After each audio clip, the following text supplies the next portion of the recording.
Homelessness continues to grow in Montana. The proliferation of encampments, RVs, and campers make it more visible, and that's pushing city officials to address homelessness in new ways. Montana PBS's Joe Lassar takes us to Bozeman to see how city leaders, business owners, and the unhoused are trying to find solutions. I tell you, man, you gotta have thick skin out here. Oh, we got the windows broke out. That one up there is just completely gone. Yeah, that one's had the BB come through there. There are good people in Bozeman. It's just the ugly overshadows the good so bad. Steve and Belinda Ankney have been living in their trailer on the streets of Bozeman for the past 3 years. We take plates around, or if people are having a hard time and they're not eating, they'll stop by and ask if we can help her anyway. The financial challenges that many people have faced in recent years have compounded issues the couple have long faced. I was raised with the drugs. I was raised with the alcohol. That's all I knew. Both have struggled with addiction. Belinda works full-time at a restaurant. Health issues, made worse by inconsistent access to care, have affected Stephen's ability to work. One of the biggest misconceptions is that we want to be here, that we're not trying to get out. And Belinda's legal troubles add another barrier against them securing housing. Yeah, the mental health issues, the drug issues, the in and out of incarceration, not getting the right help, not being on the right meds, just us. Urban camping, as it's been named, has increased by 200% in the last 2 years, according to city officials. Seen as a big city problem just several years ago, homelessness and urban camping has become a big and divisive issue here in Bozeman. If Bozeman is too expensive to live in, choose another place to live. But it feels more like a war zone with all this housing crisis and no solutions to anything. Bozeman doesn't owe anybody anything. I've never seen it or been in a city where there's so much conflict over how this homelessness thing. At a packed meeting in September, the City Commission discussed a new ordinance aimed at addressing immediate issues, like trash, abandoned vehicles, and human waste. It was passed in October and takes effect on November 24th. The rules were crafted under the guidance of 2 landmark rulings by the U.S. Ninth Circuit Court of Appeals.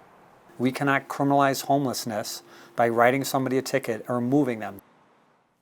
The 2018 Martin v. Boise ruling and the 2022 Johnson v. Grants Pass ruling enshrine the rights of people experiencing homelessness to sleep on public property without facing criminal penalties if there is no shelter space available to them.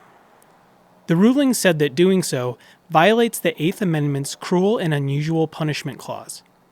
This summer, the Ninth Circuit refused to rehear the Grants Pass case.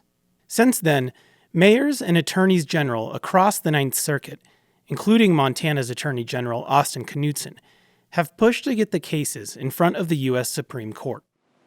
But the courts also said that we could regulate it based on time, place, and manner. Then that does give us just enough guidance to write an ordinance that we think works well for the city of Bozeman.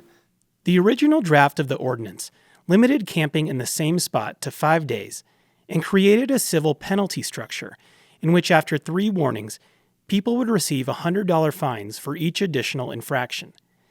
It was amended by the City Commission, and the time limit is now 30 days with the option of filing for an extension, and the fines are $25. The ordinance drew heavy public opposition, criticized by some for being too burdensome, by others for being too lenient. Incoming Mayor Terry Cunningham says that what will help everybody are the rules surrounding where camping will be allowed. It shouldn't be forgotten that we have said you can't be parked in front of a business. You can't be parked in front of a school, childcare facility, residence, etc. So narrowing the areas that it is acceptable to camp in front of is important so we can get some level of predictability and control. Criticism there as well, as many camps are already in compliance with those rules. To help address sanitation issues, the city is hiring 2 health and safety compliance officers. Those health and safety officers are going to be out at the urban campsites every single day, talking about this new ordinance, explaining to the campers what the rules and regulations are, making sure that we gain compliance. Our goal is always to get voluntary compliance. Unsanitary conditions can be cleaned or removed by the city 72 hours after giving a notice. No notice is required if the condition poses an imminent risk to public health or safety. A group of businesses are suing the city over what they've called willful neglect of the increase in urban camping. One of the 6 plaintiffs is Modulus Corporation, an engineering firm on Hemlock Street, a short and narrow road that has been steadily occupied by campers for 2 years. Early on, we had some theft of services on the property. We had a little bit of a harassment interaction with an employee and one of the individuals, some violence between their members, not involving us, but issues that spilled onto our property that we had to call the police for. The plaintiffs argue that the city has turned a blind eye to the issues that have come with urban camping. I think it just comes down to the city not enforcing its own codes and ordinances and laws. The laws that we all abide by, such as maintaining your property in a cleanly manner, not permitting violence or assault or any of the things that we have witnessed here, that's gone unenforced. But city leaders point back to the Ninth Circuit rulings.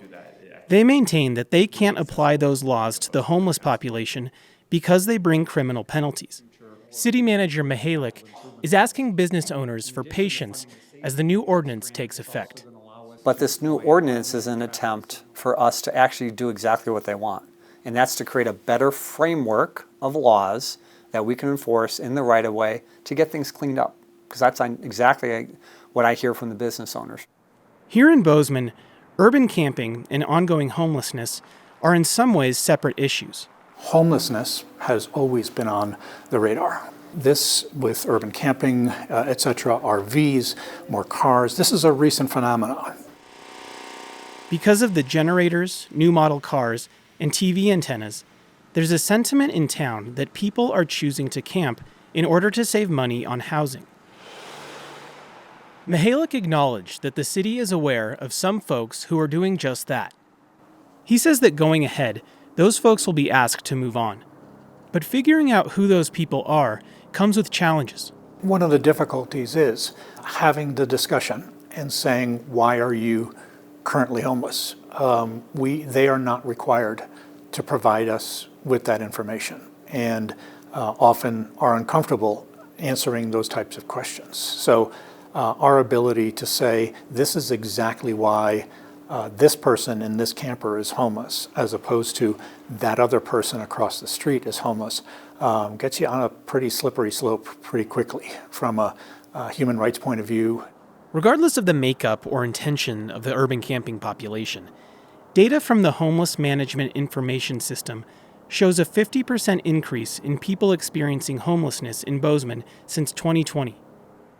The groups providing services to this rising population have struggled to meet the demand. As a result of COVID, there was this big uptick in demand, and there was this outpouring of support, and now the outpouring of support has dropped off, but the demand has stayed up at this level, and the resources are very insufficient to meet the need. CEO Heather Grenier says HRDC's homelessness case management services are at full capacity, and that there's not a whole lot else that's out there. It's remarkably difficult because there's no pathway for us to help them. There's no housing. There's no rental assistance to help them get into a housing unit, even if there were a housing unit. There's no transitional housing. The best thing that we can offer is, a bunk in a shelter. Usage of HRDC's overnight shelter has nearly doubled since 2019. Some of that need should be eased when their new 24/7 overnight shelter opens in 2025. The building will expand their capacity and serve as a hub for many of the other services that HRDC provides. And I think that will meet the emergency shelter needs for our community, certainly. Now we've got to focus on transitional housing and housing needs. Adding to it all, Grenier feels that urban camping has caused a shift in the attitude the community has towards homelessness in general. You know, the just general sentiment that everyone deserves a safe, warm place to sleep doesn't really resonate with everyone anymore. With the current array of available services, urban camping appears to remain as a feature of post-pandemic Bozeman. Is it not on? Are we out? Are we out for real? No, Oh. no, well, it's eating up. I don't know. Okay. Caught between a lack of services and a frustrated community are people like Stephen and Belinda. And we are trying to achieve something that we haven't seen a lot of from our families, you know. Things for them aren't easy, but being near family certainly helps. Belinda's brother Brian is living with them for the time being, and tonight is Brian's birthday.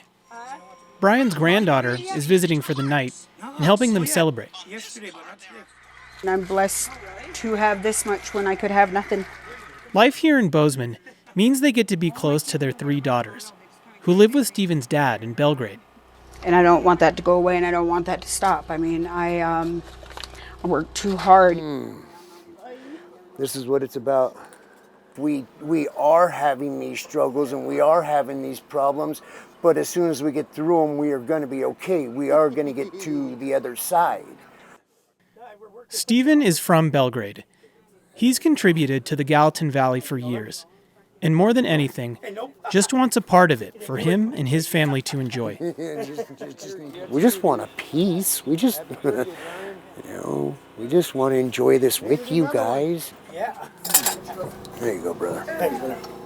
For Impact, I'm Joe Lasar.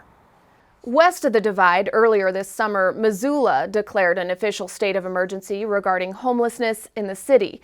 This allowed the city to use property tax money to reopen and expand an emergency shelter.